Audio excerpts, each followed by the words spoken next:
been modified, 45, hit it like a Mordecai. I ain't regular for that quarter wear 45. Hood ties from hood lines, my nigga doing dope lines. Dude, well, I got a big truck and a tiny too. You might recognize this Corolla behind me as the panda-clad icon of the Gunma Prefecture, sliding its way through manga pages in Takumi Fujiwara's capable hands. And if you don't know any of the things I just said, you have other hobbies, and I'm proud of you for that. Before this car became the car of the anime world, before it was used as inspiration for Elon Musk's kid, and before Japanese MILFs drove this thing all around Tokyo, it was the car in the touring car world, having won championships in the British, European, and Japanese touring championships. Oh, and it also just so happened to kickstart a little thing called drifting. It's the Toyota AE86, and this is Bigtime. Ironically, one of the things that makes the AE86 so special is that it's actually not that special. It's a Toyota Corolla. They've made over 50 million of them. There are more grains of sand in the world than there are AE86s. Think about that for a second. When this car was released in 1983, it was just a slightly sporty version of the practical progression from the previous gen, the E70. For the E80, there were several different variations, the front-wheel drive AE81 and the AE82, and in Japan, they had the rear-wheel drive AE85. But the vehicle code AE86 was reserved for rear-wheel drive cars with the 4A engine. That's the engine you really wanted, the 4A GE, a 16-valve dual overhead cam inline-4, making 128 horsepower in its most aggressive form. Most of the cars had much less than that. But the reason the 86 could get away with that measly horsepower was its weight. The lightest models with the least safety equipment tipped the scales at 1,984 pounds. That made it great for small displacement touring car series and in rally cars. By 1987, it had claimed the Manufacturers' Championship in European Touring Car, the British Championship in British Touring Car, and a class win in the All-Japan Touring Car Championship. The lightweight gave the drivers confidence to brake late, and the balanced chassis made it easy to huck around the turns. They called it the Japanese huckster. And while touring cars are great and they're a lot of fun, it's the drift scene that brought fame to the humble Corolla. Like most trends in the automotive world, they're set by white guys. Like most trends in the automotive world, drifting actually started in motorsport. When race cars on bias ply tires wanted to maximize cornering speeds, they would use insane amounts of slip angle to get the tires to respond. By the mid-80s, the mountains of Japan were littered with rear-wheel drive cars trying to replicate that style. Would-be drifters made videos of their best slides and handed them out on VHS tapes. But it was one video in particular that really kicked it off. Plus P, plus P, plus P, plus.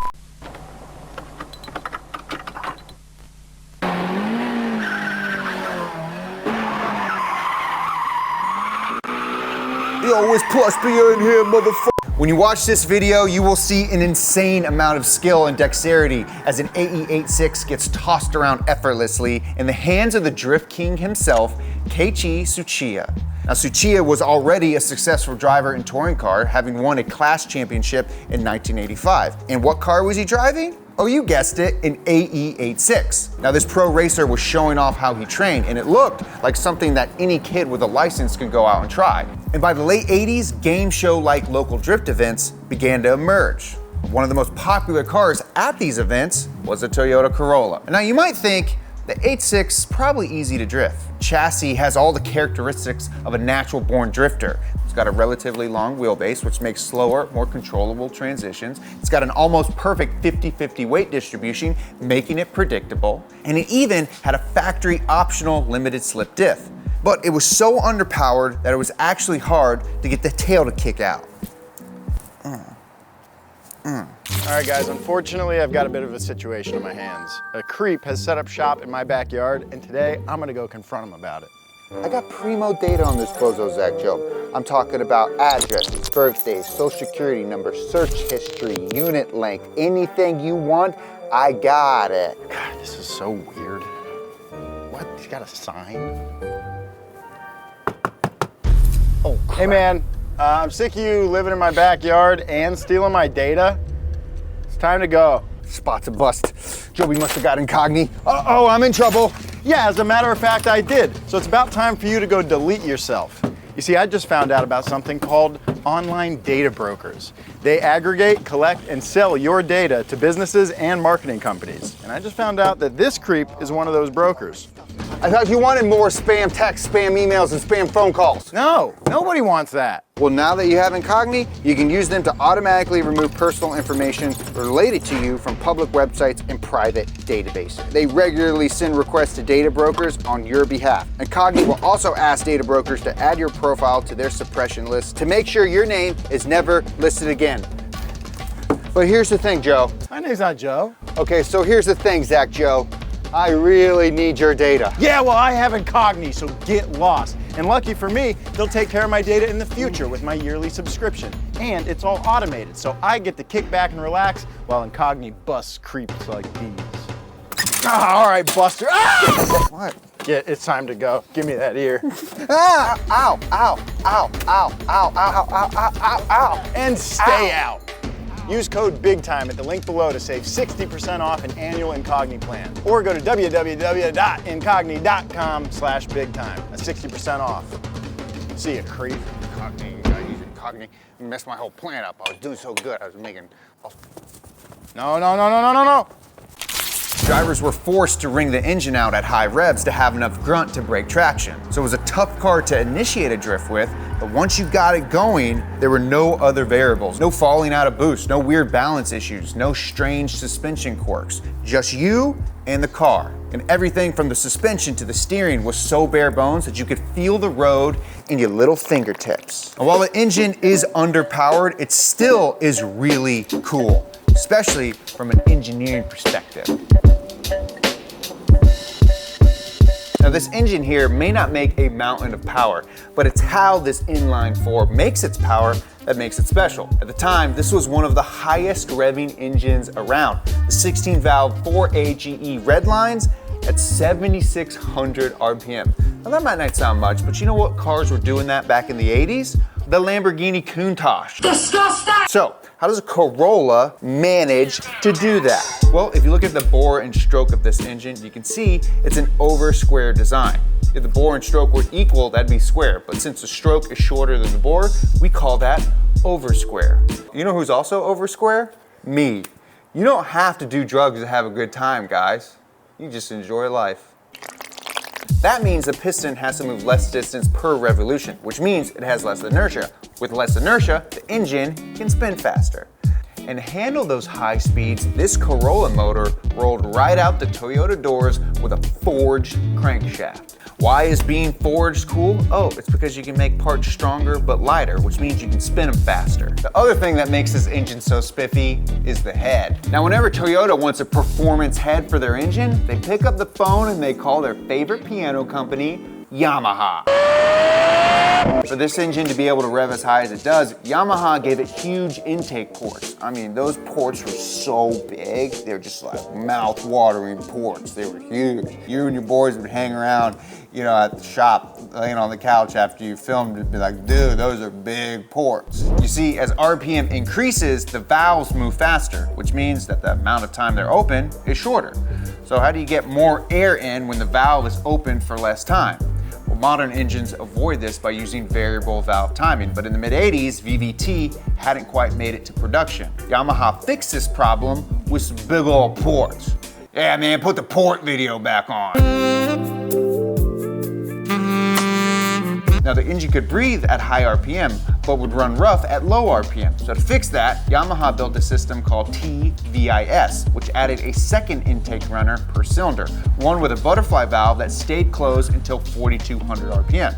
So at low RPM, you got a respectable, mild-mannered amount of air. But once you put your foot down, crack those valves open, you got twice as much air rushing into the combustion chambers. Pretty freaking sick. Yamaha did the same thing on the Ford Taurus Show, and that engine was originally designed for a secret Ford supercar project. Basically, I'm saying that this Corolla is a secret American supercar.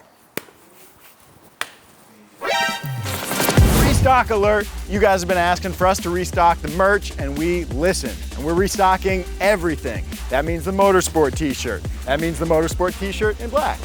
That means the Big Rig t-shirt. Oh, not yet. That means the Chewy t-shirt. That means Bigtime t-shirts and colors. And of course, the classics and everything else we've ever made, including a new thing, a blanket, so you can snuggle with the boys. Go to bigtime.com. Make sure you get these. They are limited release. Once they're gone, they're gone. Thank you guys. Bye. Now, I would be an absolute poser if I didn't mention Initial D while talking about this car. I mean, this is the car that inspired the hero car in Initial D. Initial D was originally a manga which didn't release its first volume until 1995. Writer Shuichi Shigeno had just finished another manga and spent the money from his royalties on an aging out AE86. For a little while, it was just his daily driver, but soon he got sucked into the culture that was developing around these cars. He learned about drifting, Plus B, and Keiichi Sujiya. He found his way to the mountain passes of the Gunma prefecture, where on any given night, you could see other people sliding their AE86s on the downhill. This is where the idea of Takumi Fujiwara, the teenage driving prodigy, was born. His skills weren't God-given talent. They came from driving an 86 every single day. That's what he saw. That's what it takes to be a great driver. But it was that manga and the follow-up anime that inspired many future drifters, including the owner of this car. My good buddy and very talented race car driver and drifter and overall sweetheart of a guy, Dai Yoshihara. But enough talking about this car. Let's see what it's like to drive my first AE86. I'm about to pop my 86 cherry.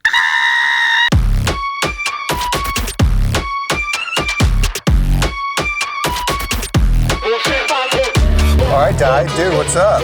What's up? It's been a long time since I've seen you. What are we in right now? It's a 1986 Toyota Corolla GTS. And this is my favorite car in all time. Yeah. Really? Oh yeah. This is it? This is it. I know Of it's a all tiny, the cars. Maybe not a comfortable car, but yeah, this is my favorite car. So for those of you who don't know, this is my good friend Dai. Dai is like the ultimate motorsport guy. He's a time attack guy. You're a drift guy. You're a touring car guy. Pikes Peak. Yeah. You know, man, you've just done it all. Well, I'm trying to do all. What's next on the list of things you want to do? Maybe off-road. Oh, off-road. Oh, cool. Yeah. Rally? That'd be cool, but yeah, I know it's not easy. Yeah. Here, I'll list all of your accomplishments right here. Yeah, so you've owned the car for 5 years? 5 years, yeah. Yeah. And the car was pretty much as this, but we added like a little stuff, like for example, like sparkle seats, sparkle steering wheel, because this is something you're attached, right? Right, to me, it's an important portion of the car. KW suspension, which is really important as well. Yeah. This one's more close to stock, right? It's more like a look is, lowered and good wheel offset. Sure. You put some hot boy touches on this car. So this car has an interesting story, yeah? It was originally a show car for HKS. Is that right? Yeah. Is that right? Yeah. How did you find out? That's what Chris told me. Oh, okay.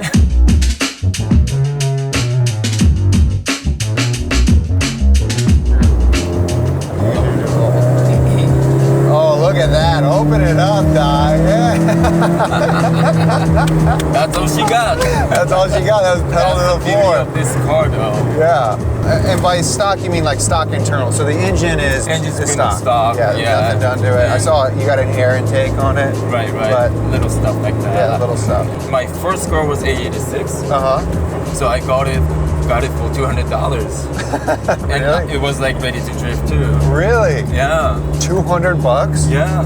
Your first car? Dang, that's awesome. And then after Initial D came out and all that, it just bumped up, and then nowadays it's really expensive. Yeah. Were you a big Initial D fan?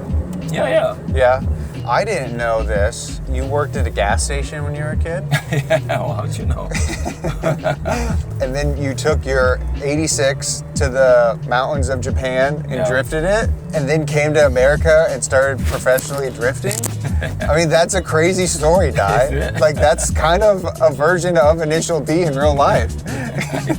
It's not like I was trying to copy Initial D. Right. But for you to drift it's the easy option to work at the gas station. You know, Sure. cheaper gas. You can get like old tire, used tire for free. So I never buy a brand new tire at the time. You know, just put the gas. Yeah. And just go to the mountain every night. Yeah. Well, I do this bit, Dai. I don't know if you've watched any of this, but I have this thing here. Oh yeah, I watched. Yo, you watched? Yeah. Oh, so you know what's coming? Of course. Oh, Dai's smart. He did his I gotta do research. some homework. I need to ask you some personal questions. Is that okay? Yeah. So I'm gonna have to strap you up to my lie detector. Okay. Here, hook this up. Yeah. Oh, is You want me to shift for you? Look at that. Teamwork makes the dream work. Yeah. There you go. So you got to tell the truth. Answer each with a yes or no. Are you a male? yes. Okay. Body language observed. Okay. Your body language is good.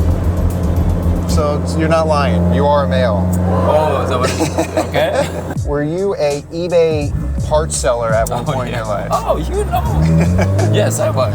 Yeah. Yeah. Was that just a way to make extra money and like as the young car guy hustler? When I came to the States first time, you know, I basically try to compete in the States, right? But you know, early days, there's no money. Right. I was getting sponsored to get a ride, so I didn't have to pay for the ride. But I still have to make a living, right? Right. I was back and forth to Japan and US, so I couldn't really get a 9-to-5 job or anything. Right. So the eBay was the only way, because I can still do. You could still sell parts. You could still make money. Yeah. So I did that for like 4 or 5 years. You were an eBay hustler for 5 eBayer. years. Dang. Okay, great. All right, you didn't lie. That was great. Is it true that you were a YouTuber before YouTubers were cool? No, not at all. No? That's not right. Are you sure? I don't know, dude. Look at the spike. See the little spike right there? Bro, I watched a series that you were on about 13 years ago called Behind the Smoke. Oh, yeah, if you count that as a YouTuber. Yeah, I count that as a YouTuber. Today, we are here at Willow Springs and about to go testing with the discount tire S13. It was a little too early to start. Yeah. YouTube wasn't the thing back then. It wasn't like what it is now. Yeah. But you were a great YouTuber. Actually, I think I want to actually test your YouTube skills. Would you be okay with doing a read of the intro? Yep. I mean, I tried. And if you don't, you have other hobbies, and I'm proud of you for that. Before this car became the car of the anime world, in the real world, it had. Oh my god, I can't get that. Okay, so as a kid growing up in Japan, you drifted. Now, were you scouted from the scene as being the best kid to be able to drift that road, and that's how you made your kind of like way into Formula D? Yeah, in a way, long story short, kind of. I didn't know I was good enough to be like professional. Basically, I met the guy who's from here. His name is Ken Miyoshi. He's a Japanese-American guy. Yeah. He was gonna start drifting series back then. Right. I met him through my friend in Japan, and I took him to my mountain road and then showed him what the drifting was at the time. And he was very impressed. And then 6 months later, he's like, "I'm gonna, buy you a flight ticket. You can stay at my house. If you wanna compete, drive my car." Yeah. That's how it started. And then I competed in the D1 Grand Prix driver search in his car. I basically got the license on that first event. And that's the origin story of Dai. Yeah, that's the beginning. And then how many years later until you became an FD champ? 9 years after 9 that? years. Yeah. So you were persistent. Yeah. That's great. Are those your brakes squeaking? Yes. It's got the Project Mu brake pads. Have you ever blown up an engine in your FD car at a non-FD event? Say maybe something like Gymkhana? Yes, I did. That was bad. After the podium, I did the burnout, Yeah. like fourth gear burnout, Yeah. like maybe 2 minutes straight and just blow up. That wasn't supposed to happen, huh? No, it's such a waste, right? The guys that were so mad about it. I mean, of course, they should. Right, yeah. You daily drive a GMC pickup truck. Yeah.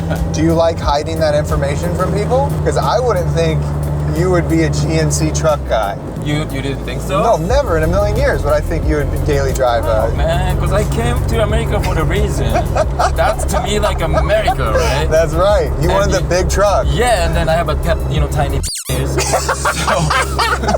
it's like, no way I can drive any other cars. Oh my God. I have to have big or something. You gotta have a big truck. Dude, well, I got a big truck and a tiny penis too. So there you I go. don't believe you. We're in the same boat.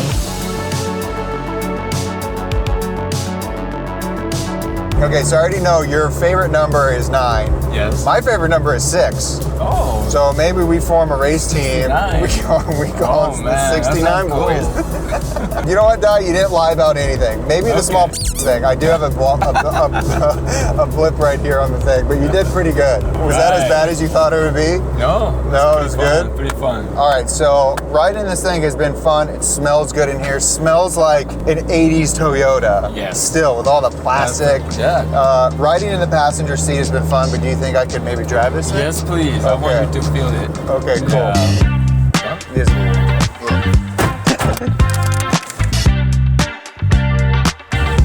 Nice. Oh, heck yeah. Oh, things shifts great. Oh, beautiful. So this is your first time driving the Hachiroku. That's right. Wow. This is it. That's crazy. It's like a rite of passage. I hope you like it though. Dude, I love it. I can already tell. See, I love driving what some would call slow cars fast. Driving fast cars fast is like terrifying. Yeah. But driving a slow car fast, you kind of feel like a hero. It feels good. Yeah. How much horsepower to the Maybe wheels? 90 horse. 90 Maybe less, horsepower. possibly less. It's really slow. Yeah. Fun though. And the feedback's great.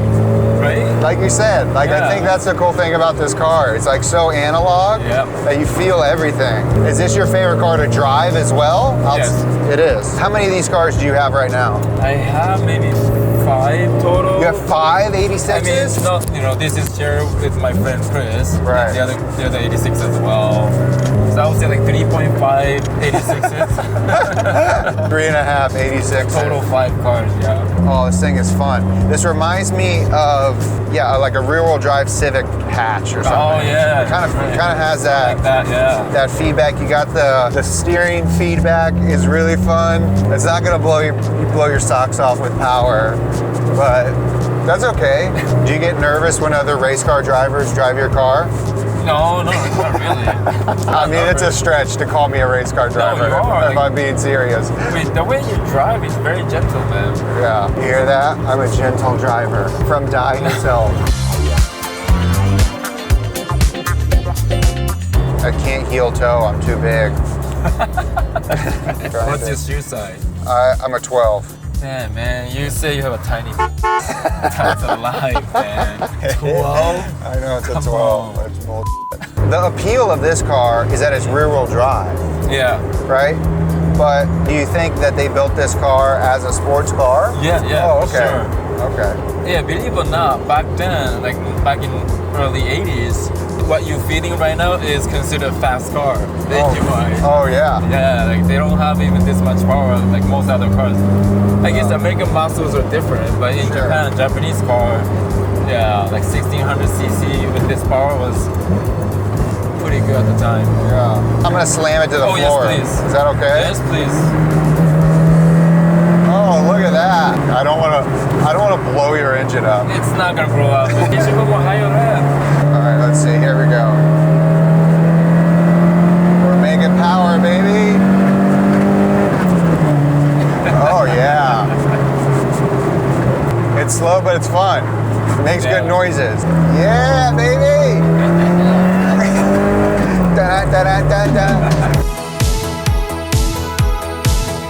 We did all the things, Dai. Oh yeah? That was it. Oh, cool. Isn't that easy? I You did. sure you don't want to be a YouTuber? No. You did the hard part.